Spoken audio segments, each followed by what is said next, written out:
I'm sure that meant hello, my name is PolishLynx and welcome to Dies Irae once again. No, I have no idea what this meant. This meant some song, but no idea what it is about.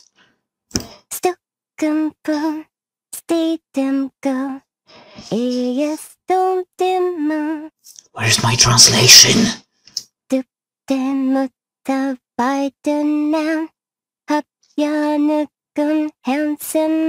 Okay, something about mother, but that's all I get from this. Yeah.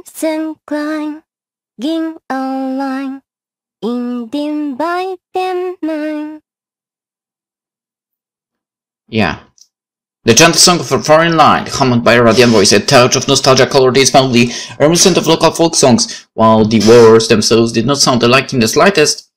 Anyone who had heard one would find the other familiar. What? Jojo?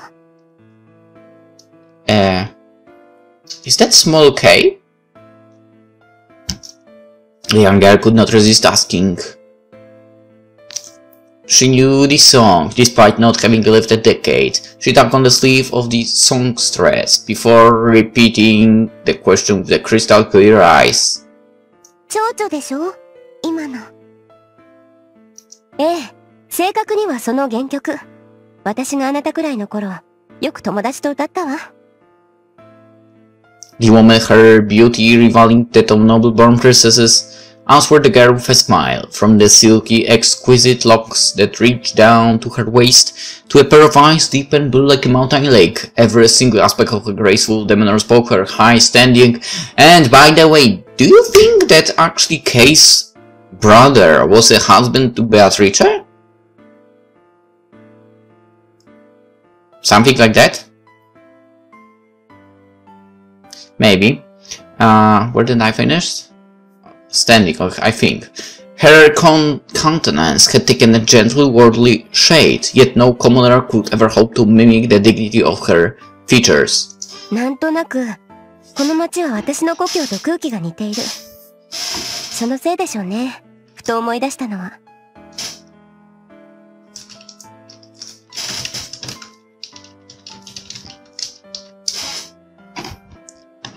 ねえ、さっきの歌はなんて名前？幼いハンス。Was it the radiance of the woman next to him that made the young man seem like a withered tree? His looks, the way he carried himself, all belonged to an average man exhibiting no irregularities, yet his demeanor lacked a certain sprightliness. The air of meekness lingered about him, one that people might associate with elderly men on their deathbeds. だけどベアトリス、子供に嘘を教えちゃいけないよ。蝶々の原曲はスペイン民謡。Oh shit, was I correct? そうだったかしら？ At least to some point. ああ。でもだからといって、代わりに歌ってみせろというのは勘弁してくれ。僕が恥をかくだけだから。そんなのつまんない。Shaking his head, the man made a troubled smile in response to the girl's sulkiness. 彼女の後で披露するような喉も、それに耐えられる心臓も、あいにく持ち合わせちゃいないんだよ。僕は。私笑ったりしないのに。The man's placid gaze met the spark of discontent in the young girl's eyes. His mild manners made him look even older than before. 観念したら？いや、そう言うけどさ。私、あなたのお経みたいな歌、割と好きよ。I wonder if that's a praise or not. お経、お経。It sounded like a roundabout way to make fun of his singing being off-key. The man ruffled his hair as he shot the bleeding glance towards the sky. ひどいな。確かに否定はしないけど、そもそも語学は苦手なんだよ。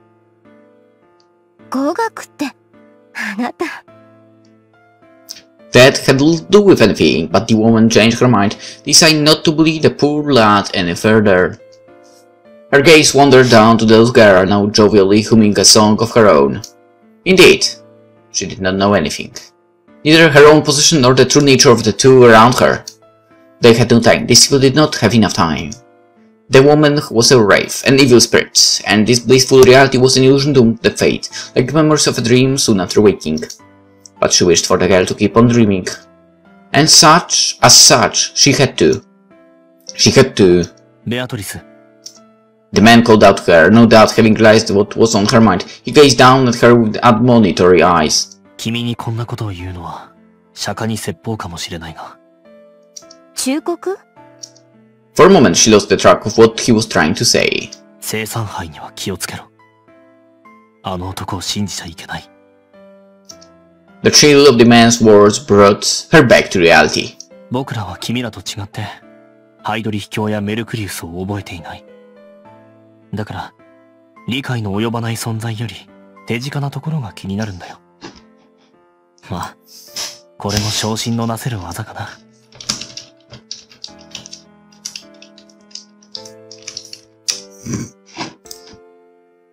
The man made a faint smile, but his eyes remained stern. Even his usually soft meek tone rang heavy this time. ベイやマルウスもそこは同じだ。君らは黄金と水銀に毒されて目が悪くなっている。忘れてはいけないよ、ベアトリス。今僕らを率いているのはあの男だということを。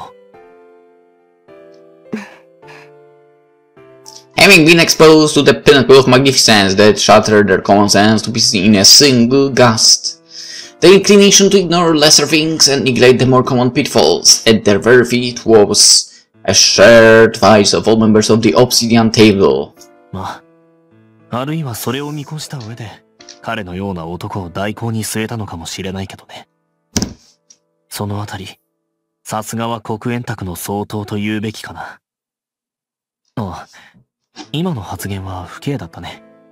別に忠誠をないがしろにしてるわけじゃないんだ。僕はただ。Interesting.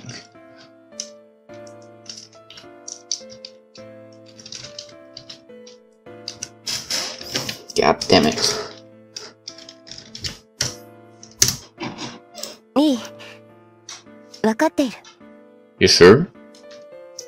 The woman frowned at the man's lack of tact. There were a million other things she would have preferred to hear him say. He had always been like that, always worrying about others over himself. If he kept that up, he'd eventually. ねえ、ベアトリス、どこか痛いの？辛そうだよ。ん？あ、ごめんなさい。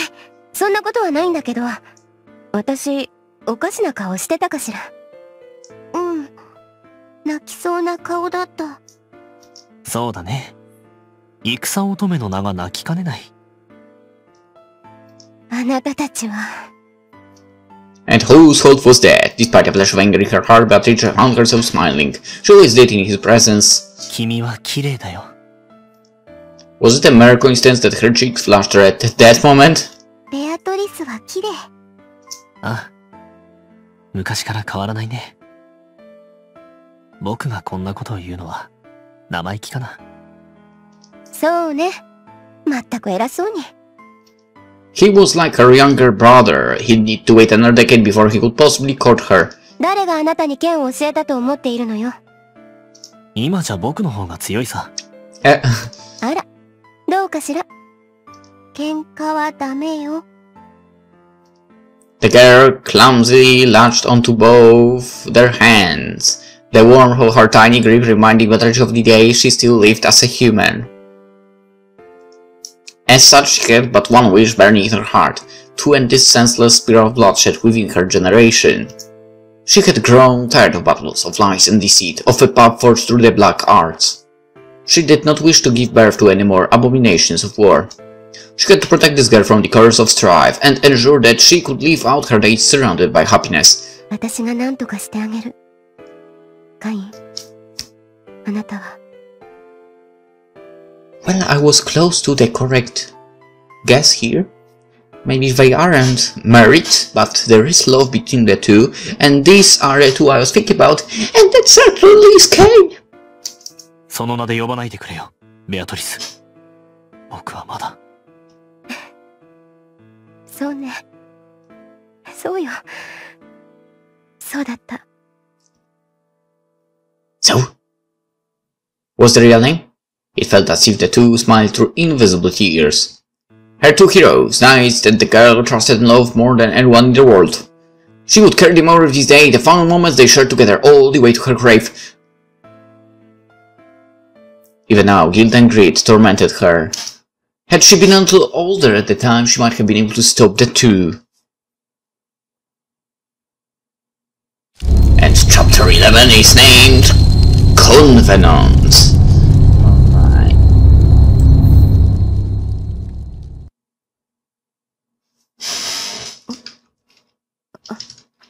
Oh, we are back in this place.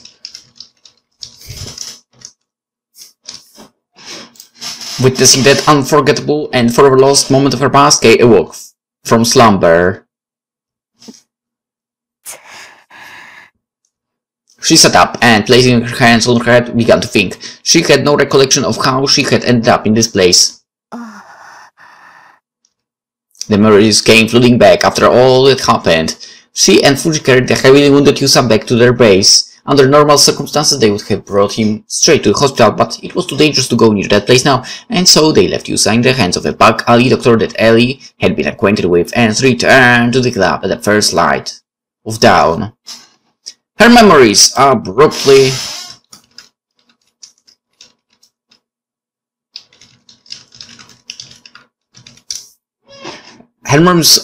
cut off at that point. She must have been exhausted enough to fall asleep the very moment her body hit the bed. She glanced at the clock in the room. It was around 5 p.m. In other words... That's not some ridiculous amount, to be honest. I managed to do that as well, if you ask me. For I actually haven't slept 12 hours for quite some time. I think like 6 to 7 is maximum I take because of going to bed like at 4 AM sometimes because of recordings. And yeah, but later I wake up at 11:30 AM. Anyway, that doesn't matter now. She couldn't recall the last time she slept for this long. Who could blame her for? Under similar conditions, an average person would not have woken up at all. Yeah, I guess so. If anything, she was surprised. It only took her 12 hours to regain consciousness. 残念。正確には36時間だよ、Sakuraiちゃん。Okay, that's something I've never achieved. You are something, Sakurai. Ellie stood in the doorway, holding a tray of food. 36時間。そう。Ellie met the astounded Kay with a faint smile as she placed the tray on the table. She then gave the rice porridge a few bold stirs and scooped up a mouthful. ほれ、食いなよ。何恥ずかしがってんの？女同士で。別にそんなわけじゃないけど。She had no reason to decline. After a few moments of hesitation, she decided to eat her food as told. おいしい？いや、その。What should she do? Be honest? 何か変なもの入れてない？うん？ After a moment of apparent confusion, Ellie tried putting a spoonful of porridge into her own mouth. なんじゃこりゃ。It had a gross, oily texture to it, like tasting heartburn itself. スタミナドリンク。赤マムシとかそっち系？うわぁ、見てよ。やっぱりだ。She stirred the porridge again, scooping out the head of a snake from the bottom of the bowl. あのさ、普通はこういう時、キャーとか言うもんじゃないの？女の子的に。あなただって言わないじゃない。いや、だって、私はそりゃそんな柄じゃないし。っていうか、あなたが作ったんじゃないの？なんなん。これはテレジア。氷室先輩。Then, I guess we can understand. She never cooked before, right? Or something like that. Kay had forgotten that the girl ended up with them. 彼女が？あんたのご飯用意するって言ったら、自分がやるって言い張るから任せたけどさ。なんか恨み買ってんじゃないの？ Oh, she kind of got the guy. あの人割と電波入ってるから、案外とマジに作ってこれなのかもしんないけど。とりあえず先輩のことは後で話すっていうか、合わせるとして、そっちは一体どうなのよ。どうって何が？だから今何が一体どうなってるかってこと。シロはさすがにダウンだし、レン君もいないし。Ryan had disappeared? 藤井君、ここにいないの？そう。私が戻ったのは昼過ぎだけど、こんなの置いていなくなってた。And you can take a piece of paper. Please look at Chishiro and Sakurai while I'm gone. I'll be back soon. なんかあいつ、私のことを都合のいい雑用係だとでも思ってんじゃないのかな。別にいいけど。男っつうのはなんでこう自己中なんだか。それで、よろしくお願いされた私としては、あんたに事情説明をしてほしいんだけど、どうなの？ She has no choice, right? 一昨日の晩、シロがあんなになった夜、何があったの？それは。Can you recall the memories of that night? That night. 正直、私だって意味がわからなかったわよ。Wolfgang Schreiber, a battalion commander of the Obsidian Round Table. By far the strongest foe she had ever faced in battle. Even with the aid of Fuji and Yusa, she was completely powerless against him.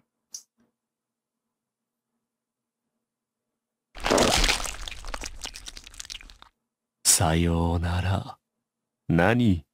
これもひとときの別れですよ。Yet that tremendously powerful foe had been felled by an inexplicable assassin. Moments before the inescapable jaws of death claimed their group, Valeria Trifa the priest appeared seemingly out of nowhere, saving them. 不死のあなたにとって、この程度のことは小石につまずいたようなものでしょう。ひとまず今は、おとなしく城へお戻りなさい、シュライバー卿。長くとも数年、早ければ数日後、また顔を合わす機会もあるでしょう。ご不満ならば、続きはその時にということで。Death as a concept did not exist for the immortal Enheria. As long as the Lord Hadrian was left, they would keep on resurrecting for all time to come. However, with their master still separated from this world, they could not return to their individual states right away. Schreiber's presence, thus far maintained by the 6 swastikas, came undone, and his soul returned to the golden chaos of the castle. In other words, Schreiber had been removed from the ritual. But why was that? 別に大した意味などありません。そう申し上げたはずですが。Where the hell did you change your clothes, dude? Just a second ago, you were in the German Nazi things. Not German, in Nazi costume, okay? Why did I mess up? I don't know. I have nothing against Germans, okay? Don't worry. Nazis is the other history here. Anyway, without so much as gracing the vanishing Abed with a glance, Trifa faced Kay and shrugged. まあ、強いて言うなら、無駄遣いを避けるため、ということになりますかね。彼は私の指揮に従うような方ではありませんし、愚教を諌めるとなればこうするより他にない。But wait. You don't think maybe Ren decided to do something like go to that guy and train somehow? 大隊長お三方 Or に something like は that? 確かにハイドリヒ教の意志が強く反映されている。してみれば、シュライバー教の暴走癖も、あの方が有する心の側面。故に、どんな理不尽でも主命に等しく、本来なら容認せねばならぬのですが、現状、指揮権は未だ私にあるのでね。もちろん、いかにそうとはいえ、単独でこのような真似をすることはできませんが。accompanied by the blast of a frigate, a soul of deep crimson materialized next to the priest.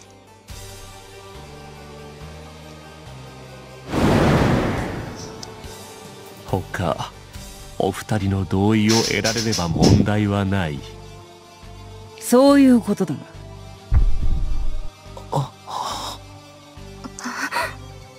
A sudden jolt of tension woke Kay from her stupor. 元よりマキナはそこの小僧にご就寝だ。すでに機能もせぬスワスチカでシュライバーの牙にかけるなど認めはせぬ。Eleanor von Wittenberg, the inheritor of scorching flames, with her at the acting commander's side, Kay and the others truly stood no chance. What could they possibly accomplish against these two when they couldn't even defeat Schreiber on his own? Kay knew that they did not come here to cause her harm. Yet the chill of despair still crept up her I wanted to say Spinne. That guy is still somehow remembered. Anyway, still crept up her spine all the same. Would she and Ren be really up against monsters like them? レオンハルト、貴様には生きてもらわねば困る。すでに役目を果たした以上、どう動くのも結構だが、黒煙卓に名を連ねた身なら、ハイドリヒ教に忠を尽くす。よい。シュライバーに歯向かった無礼は見逃してやる。あれもハイドリヒ教の一部なれば、本来なら許しがたいが、大事の前だ。そこの小僧に組みするのもよし。私がそう言っているのだ。胸を張る。ともあれ、8つのスワスチカ。性質を回す5式の中から、アルベドが欠落した。Three answered Eleanor's painful look with a troubled smile and shook his head in a mock display of lamentation. She knew the answer as well as he did. 要はハイドリヒ教が認める英雄ならば良い問題。ならばあなたにとっては一択でしょう。そもそも我々はそのために。ああ、確かにその通りだよ、クリストフ。貴様の考えには、キルヒアイゼンも賛同しているはずだ。では行くか。正直、同日のうちに同じ場所へ顔を出すなど、間抜けを晒しているようでしょうにゃ。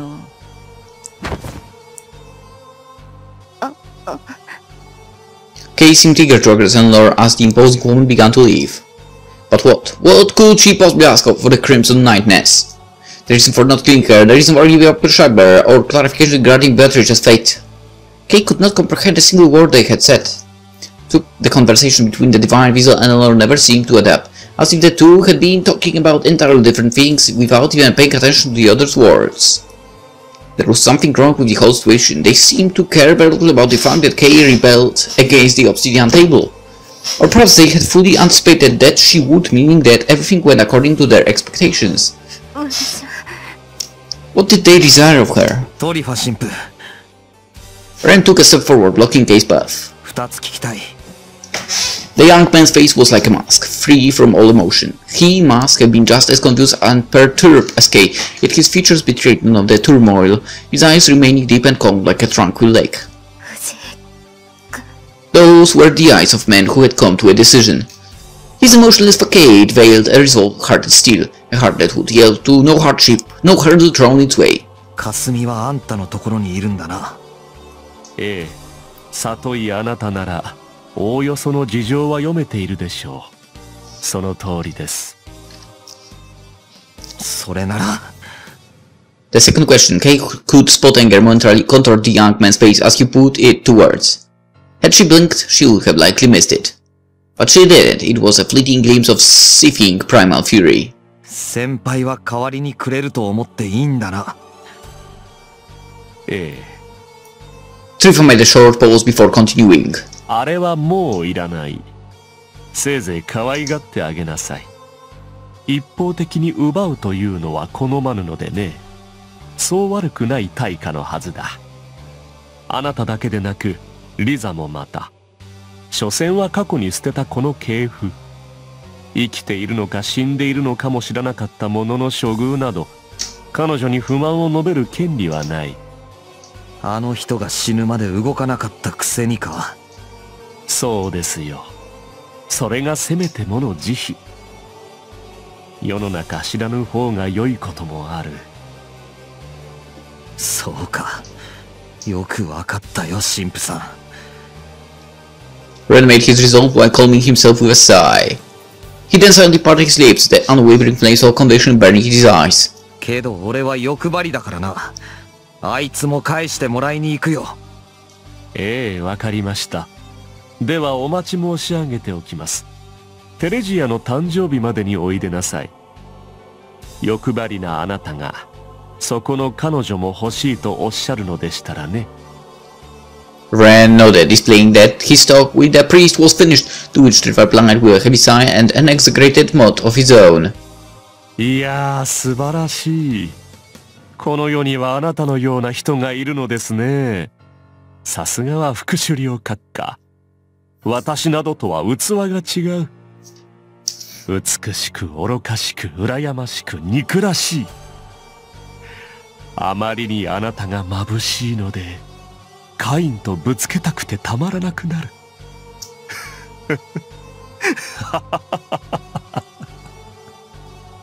どうするのですかね。どうなるのですかね。みんな救うなどできませんよ。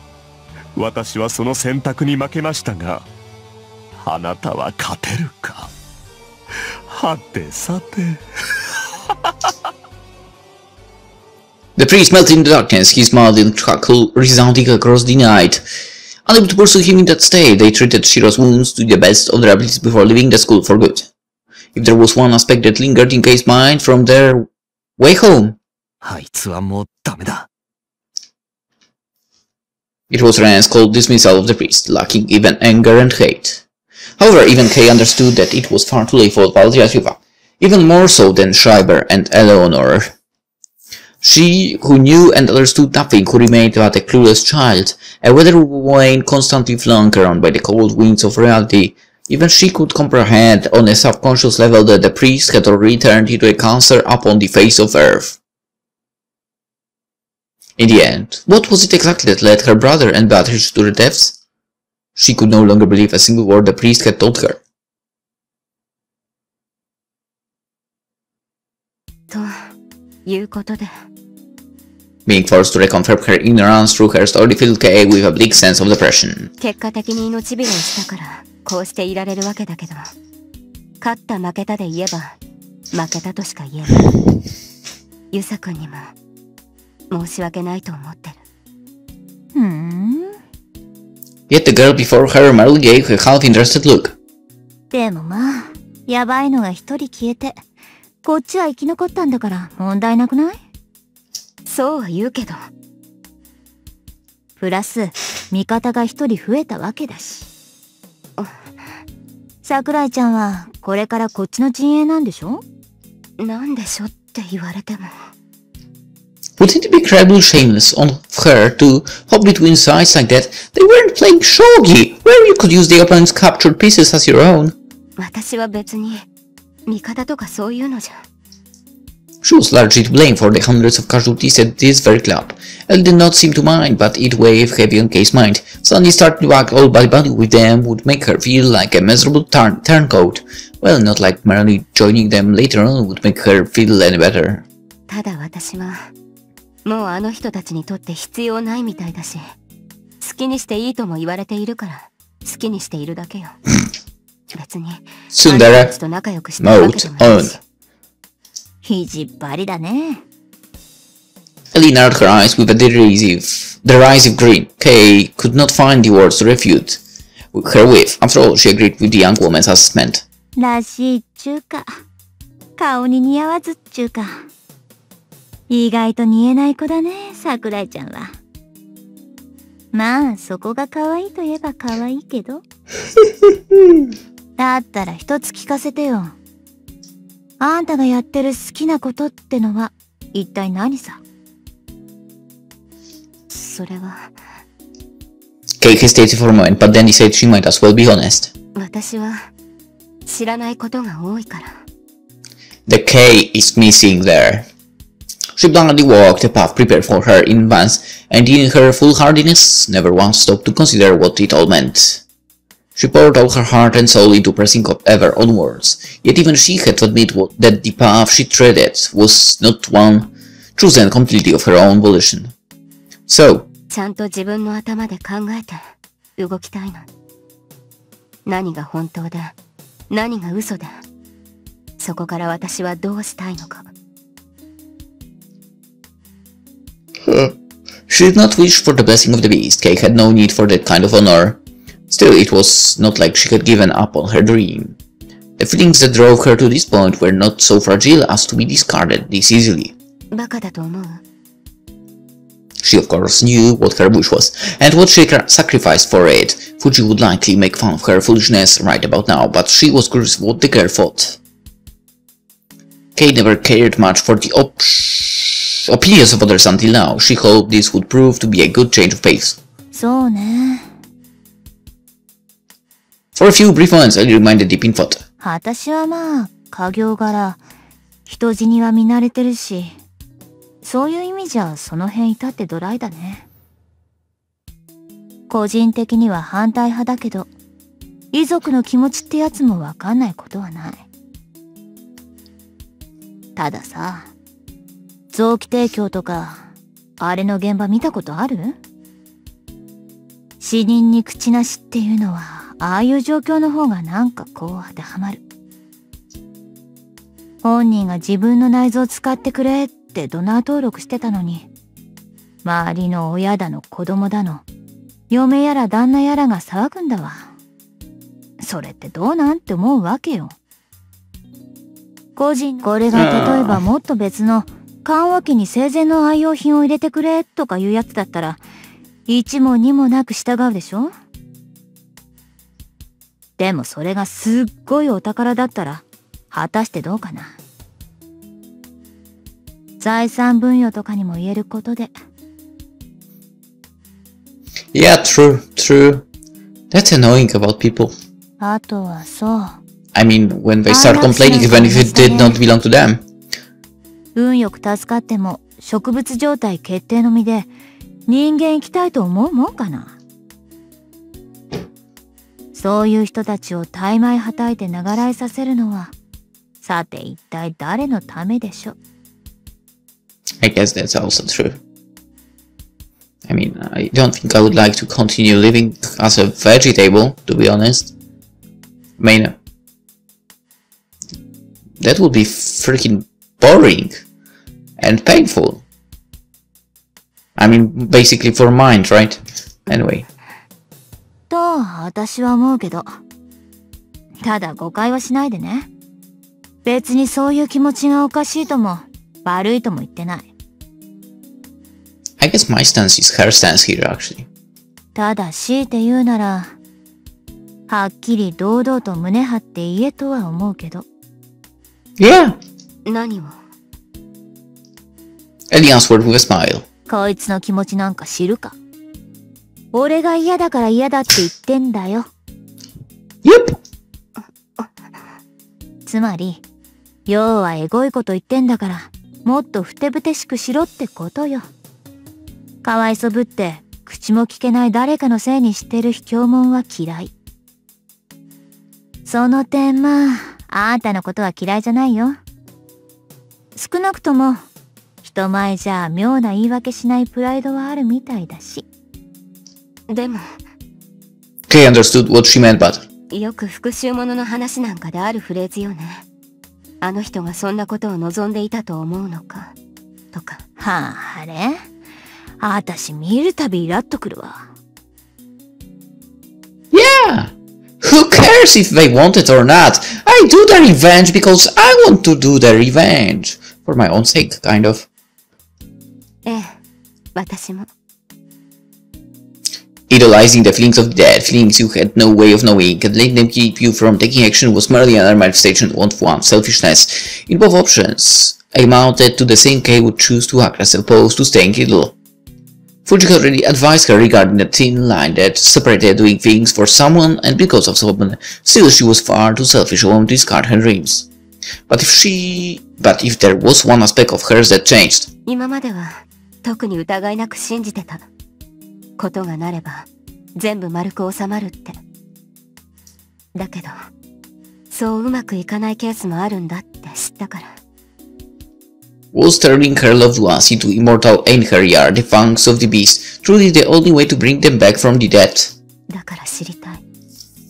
そしてできれば、会ってまた話したい。どうしてほしいって。What? Are we going to talk to ghosts or something now, you know?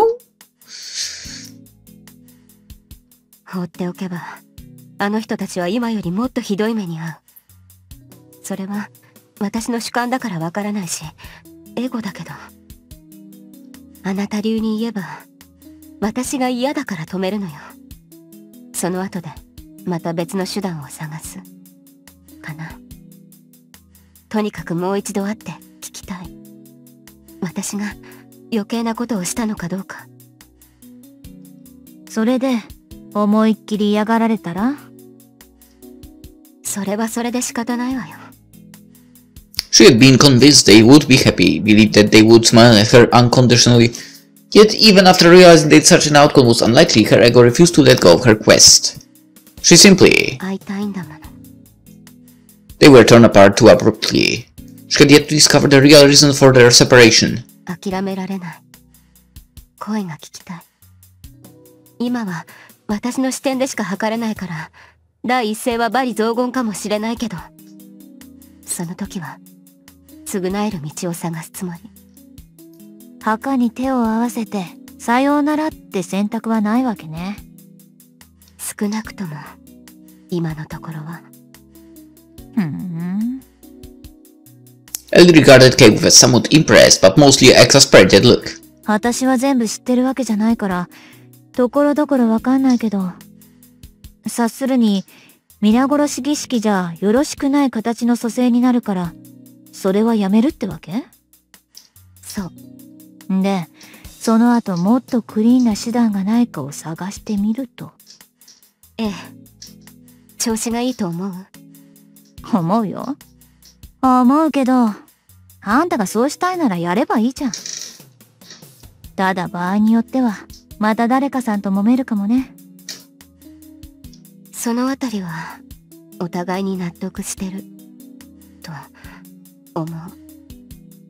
The scale of souls, thousands to one, had already been activated. She could not brush off her past. The only way to release the souls she had accumulated would be to break her own sword and face death as a result. It would certainly be a viable option if her plans proved to be fruitless, yet right now she still had some business to take care of. Immortality without shackles, eternal life without slavery, whether or not such a convenient solution existed she could not tell. Yet more than anything she wished to meet those two again, all else would have to come after. Until she put an end to her 11 years of strife, she would remain frozen in place. Regardless whether or not she could save those two, she needed to put a period at the end of all this. A chuckle-bending self-scorn escaped her lips. She certainly was a woman that knew not when to give up. No wonder Fuji thought she would make a clingy spirit. 普通はあなたが言うように、墓前でケリをつけるべきことなんでしょうね。The world was no stranger to tragedies and abrupt farewells. In fact, Kay herself must have caused a few. Those she bereaved would likely condemn her wish as the inane drivel of a murderess. But what of it? The lives of few thousand strangers could not compare to the well-being of her loved ones. でもなんか、そうまで言われると、かえって興味湧いてくるね。Ellie gave Kay a big-eyed look. どんなやつだったの？あんたの兄貴。どうって。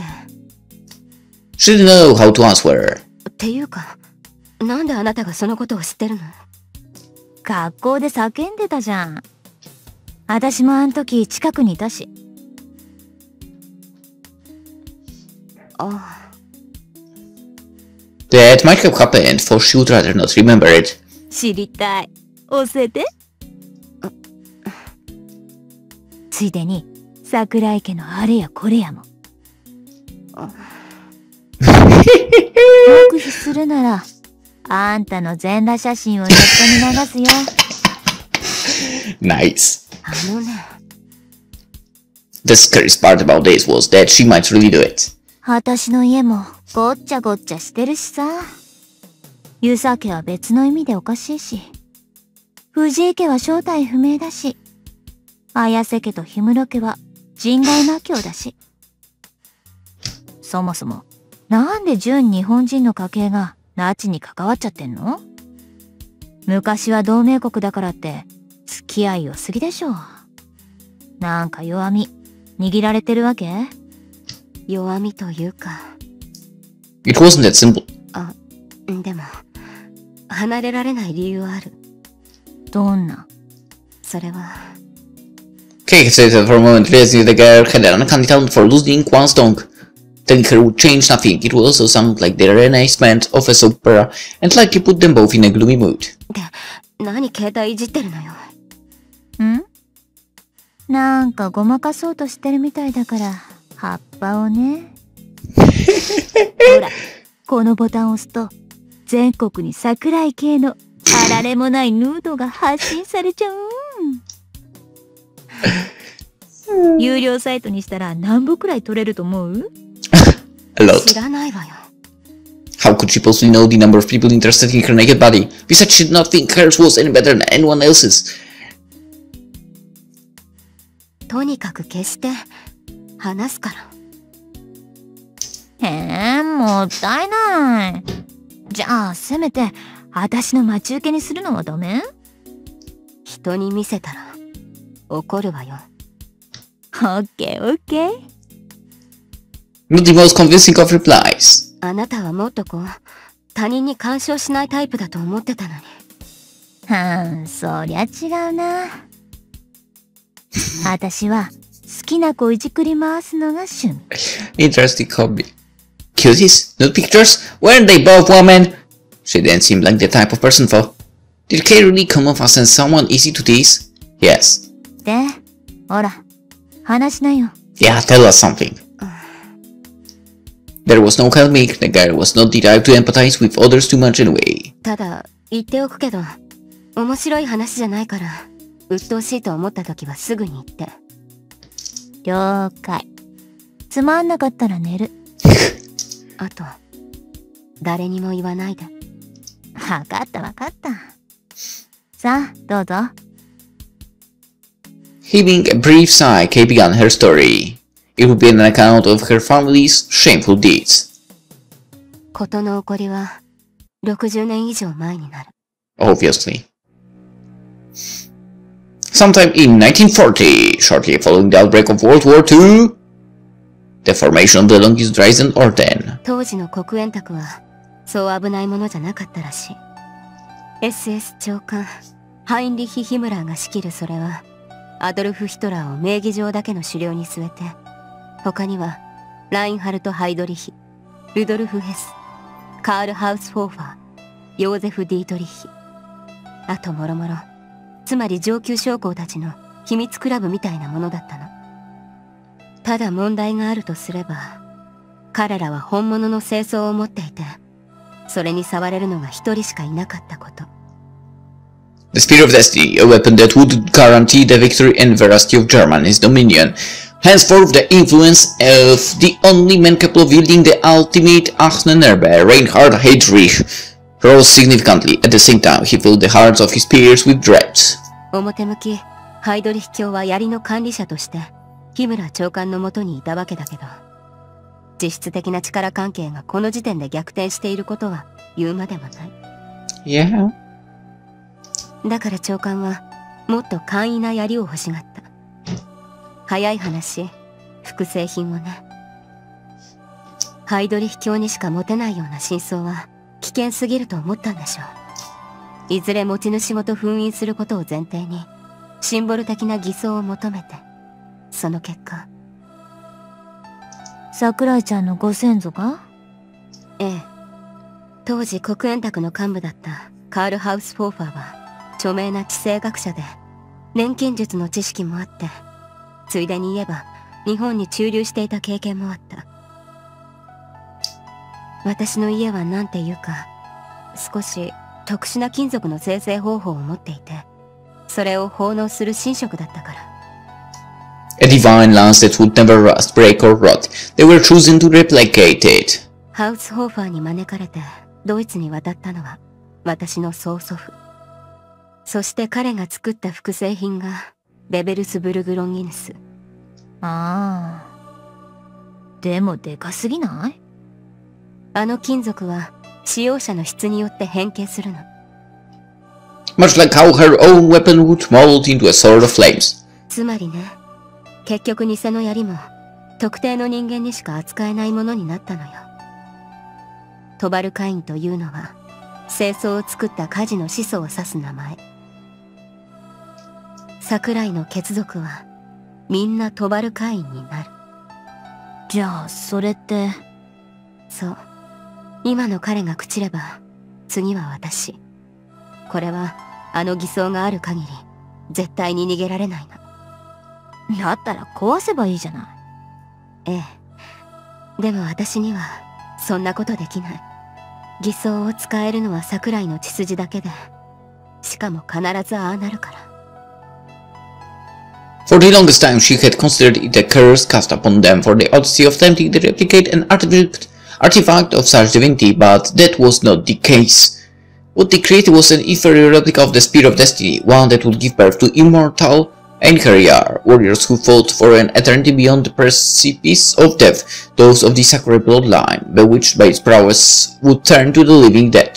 あの中には私の家族が詰まってる。壊せないわよ。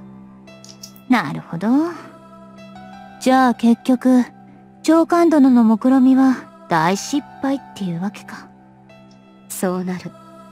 そして同時期にハイドリヒ教が暗殺されて、真相も偽装も行方不明。黒煙卓は崩壊し、第三帝国は破滅の坂を転がっていき。That was when the current Obsidian Table, led by Karl Kraft and Reinhard Heydrich, made its move. 思えば偽装を作るにあたってヒムラーとハウスフォーファーを裏で利用したんでしょうね。誰がそれをやったのかはわからないけど、今となってはどうでもいい。Valeria Trifa, maybe? ただ黒煙卓にバビロンがいたのは良かったのか悪かったのか。偽装の継承で必ず紙幣になる桜井を彼女は効率的に操って長持ちさせる術を持っていたから。あの人がいなかったら私の家はとうに耐えていたかもしれないし、あの人がいたから未だに逃げられないとも言えるのよ。ちょい待ち。それなら今シスターはいないんだから、あのデカブツっていうかあんたの兄貴は。彼がああなってもう11年。多分持たないわね。あと数日以内で朽ちるでしょ。His transformation into Enchiriar through the power of the false lance was imperfect. They could hardly move without Babylon's help, and could only escape the natural process of the decomposition for about a year or two at best. だったらあんたやばいじゃん。そうだけど要は使わなければいいのよ。そんな簡単なもんなの？正確に言うと順番が回ってきたものは徐々に吸われて使えば一瞬だから時間はまだある。She still had a year or two before her soul would melt into the lance and she herself turned to an imperfect, mindless Enchiriar. 今のトバルカインは代々の桜井が融合した死体の塊レギオンなの。兄さんは大きい人だったけどさすがにあそこまでじゃなかったわ。体が朽ちて代替わりするたびにより大きく復元する。当代の桜井を核にしてその周りを霊的な肉の鎧で覆っていると言えばいいのかな。兄さんの遺体をこのまま朽ちさせるのは辛いけど、それはさすがに諦めないといけないみたい。問答無用で吸われた初代を除いて私たちは待って待って待ち望んだのよ。この呪縛から逃れられる日を。Having been cursed to slowly rot away regardless of their actions, they had no choice but to participate in the scams of the Obsidian Table, to liberate their souls from that lance of prison and live as humans, to destroy that accursed weapon and once and for all remain a generation-spanning desire of all Sakurais. さっきの臓器提供云々と少し似た話になるわね。どのみち槍を使えばああなるから、口が聞けるうちにドナー登録しておくの。自分の集めた魂をちゃんと再利用してくれって。それは親族に頼むわけ？本来ならそうだけど、兄さんは自分の代で終わらせるつもりだったみたいだから何も話してくれなかった。代わりにベアトリスへ頼んだみたい。でも彼女もまた死んでしまったから。The current tubal kind and everything it contained might eventually be torn apart by others, almost literally like a case of organ trade. 私が黒煙卓に入ったのはそのことを防ぐため。兄さんの魂をベイやマレウスに切り取らせるわけにはいかないし、私自身が集めた分はベアトリスの再生を目的にする。And with the advent of this battle, Kay fought to fulfill both her family's long-held wish as well as her own dream through a valiant victory. Yet reality was not so gentle. それで今みたいな状況になっている。こんなところでいいかしら。Ellie seemed to be deep in thought, her brows furrowed. なんとなくは分かったけど、いずれにせよ、あんまり悠長なこと言ってる時間もないわけでしょ？だったら、感情的な問題はとりあえず棚上げして、あんたの方に中身を移すことはできないわけ？無理ね。というより意味がない。言わなかったけど、私の剣も同じ金属でできてるから、そんなことをすれば、新しい偽装が生まれるだけ。それなら、あとは。Kay knew what the girl had been thinking, but that was one option she would never take. 言ったでしょ。誰にも言うなって。この状況で隠そうとする意味がむしろ私には分かんないけど。肉親の魂を他人に預けられると思う？ Sentimentally aside, it was simply too dangerous. 少なくとも偽装の中にある限り、桜井の魂は核として残る。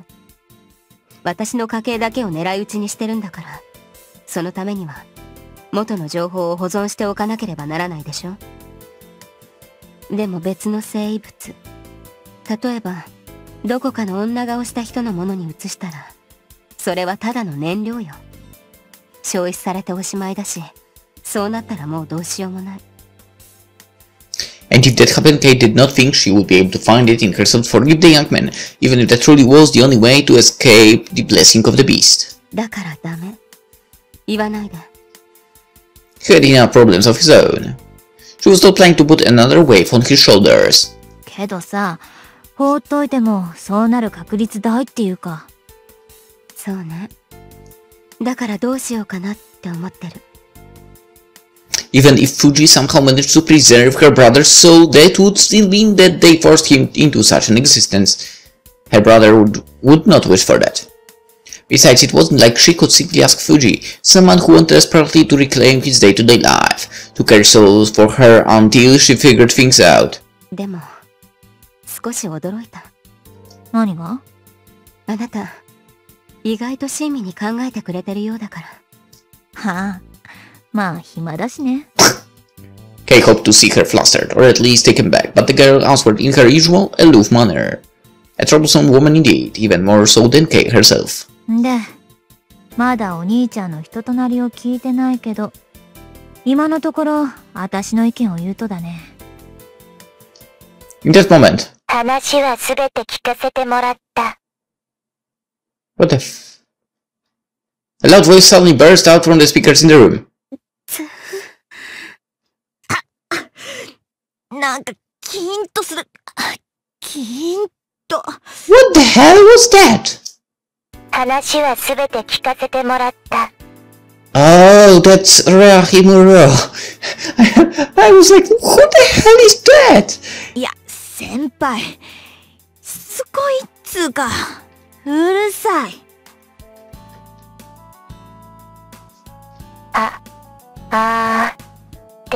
です。本日はお日柄もよく。What was she trying to accomplish? A cacophony of scrambling noises poured from forth from the speaker until Ishmael found a way to properly adjust the sound. 話はすべて聞かせてもらった。またそれっすか。うるさいな。始めが大事だと私は思うの。話はすべて聞かせてもらった。Stop. あんたそれが言いたいだけでしょ。Kay could not help but agree with that statement. After repeating the line 5 more times, Kimura finally moved on. 桜井さん、あなた早く藤井君を探してきなさい。私のお婿さんにする予定だったのに、あなたなんか赤マムシがゆ10杯食べて鼻血出しちゃえ。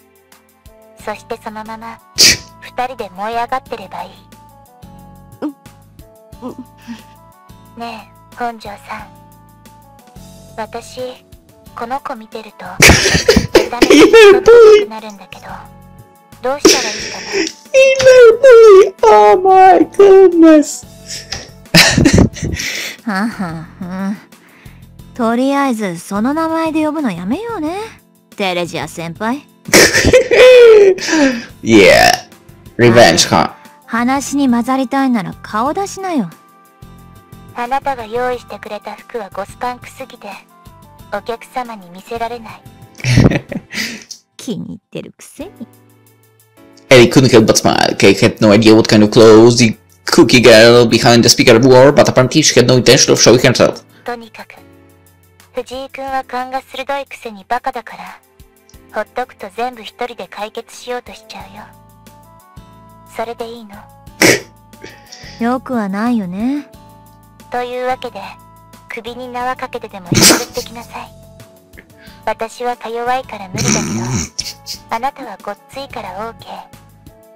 先輩、私は？あなたは真面目にやらないからダメ。今一番不真面目なのは誰かっちゅう話を。桜井さん、Kimura let Ellie's complaint fall on deaf ears. 藤井君を死なせないで。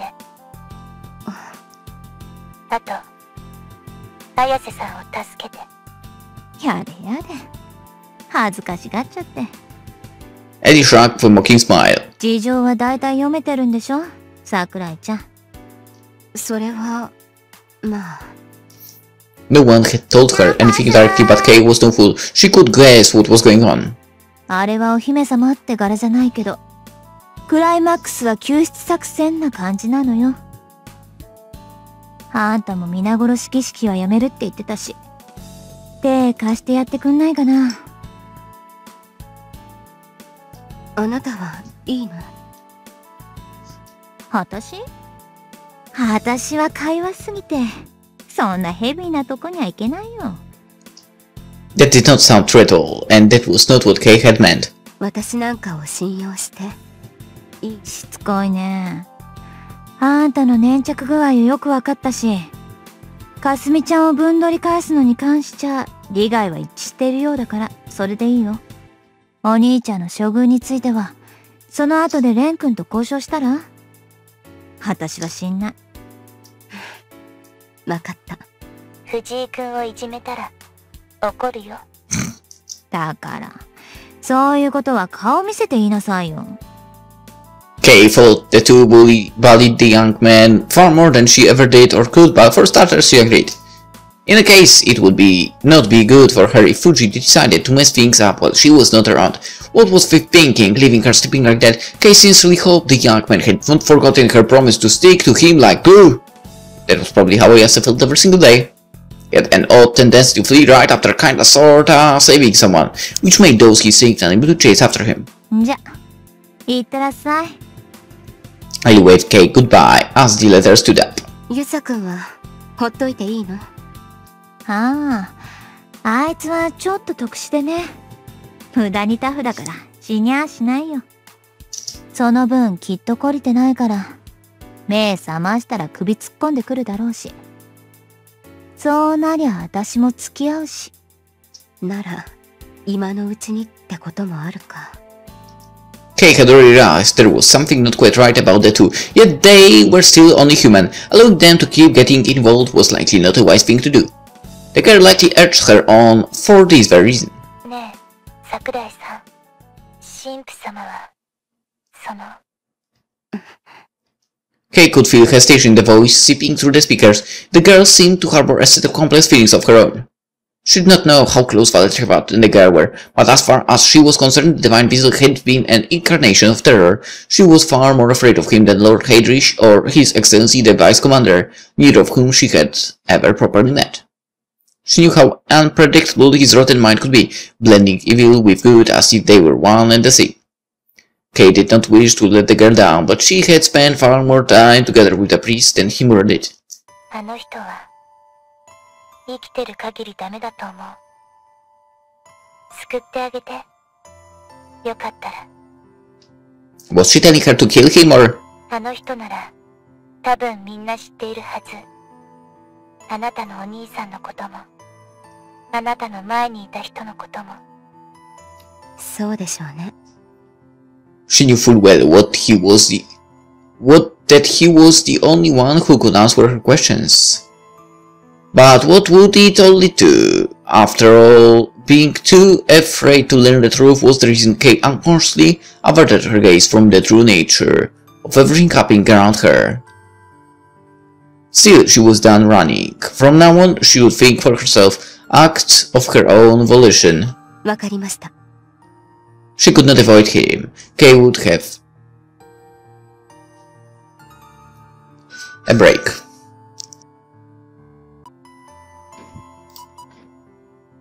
She could not avoid him. Kay would have to face her past and learn the significance of her past 11 years, the reason that separated her from those she held dear. 私にとっても、あの人は父親だから。He was the one to breathe life into her lion heart, and so, if she wished to cast that name aside, she had no other option but to face him. ごめんね。他力本願で。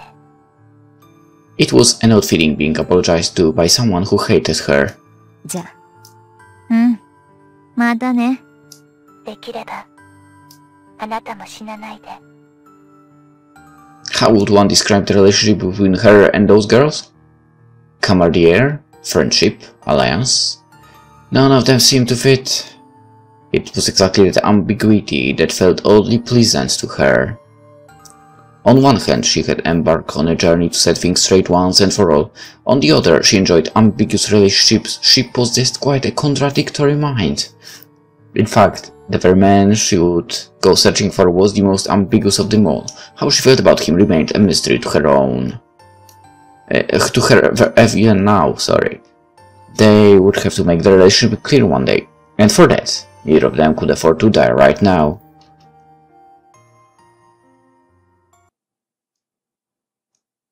Yeah, such were the thoughts that swirled in her mind as she left the club. Having slept for over 36 hours was more than enough to take care of both her wounds and exhaustion. And this is the moment we end the episode. Yeah, he's thanking someone. We end the episode. So for now, hope you enjoyed it, and see you tomorrow in the next one. Bye bye.